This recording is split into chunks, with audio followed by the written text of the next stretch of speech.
اب آپ جب اس طرح بیٹھیں گے نا تو کبھی نیند بھی آ جائے گی، کبھی خواب بھی آ جائے گا، کبھی ویسے کوئی نقشہ ہی شیطان دکھا دے گا.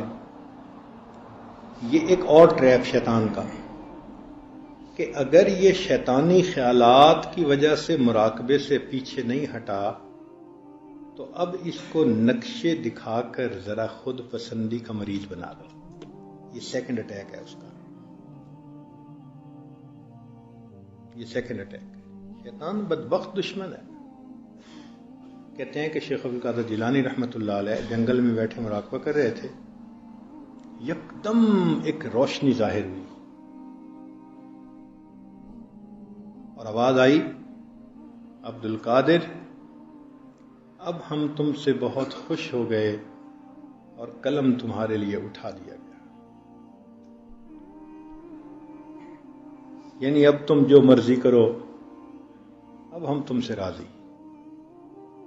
تو جیسے ہی یہ آواز آئی نا تو شیخ عبد القادر جیلانی رحمۃ اللہ علیہ نے فوراً پڑھا لا حول ولا قوت الا باللہ، کہ اللہ کا حکم تو ہے کہ وَاعْبُدْ رَبَّكَ حَتَّى یَأْتِیَکَ الْیقین، کہ موت تک کرنا ہے. اور یہ تو پھر شیطان ہی ہو سکتا ہے نا جو کہہ رہا ہے کہ اب جو تم کرو قلم اٹھا دی گئی. تو انہوں نے کہا لا حول ولا قوت الا باللہ. تو شیطان تھا، بھاگا، مگر جاتے ہوئے بیک فائر کر گیا.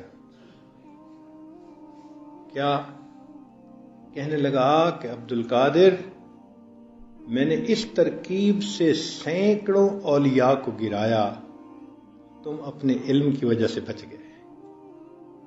میں نے اس ترتیب سے سینکڑوں اولیاء کو برباد کیا لیکن تم اپنے علم کی وجہ سے بچ گئے.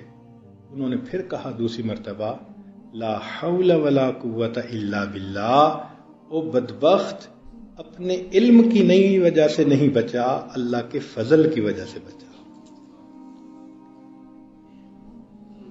اب بتائیں کہ جب اس راستے میں یہ ایسے باریک حملے کرتا ہے تو کتنا انسان کو بیدار رہنے کی ضرورت ہے اور کتنا پھر شیخ کی سرپرستی کی ضرورت ہے. تو اس لیے پہلے تو یہ الٹے سیدھے خیالات کے ذریعے سے طبیعت اچاٹ کرنے کی کوشش کرے گا، اور اگر نہیں آئیں گے بعض تو پھر نورانی نقشے اور فلاں نقشے بنا کے پھر خود پسندی میں مبتلا کر دے گا. حضرت ہم تو جنت کے مناظر دیکھتے ہیں. بھائی مراقبے میں کوئی منظر نہیں دیکھنا،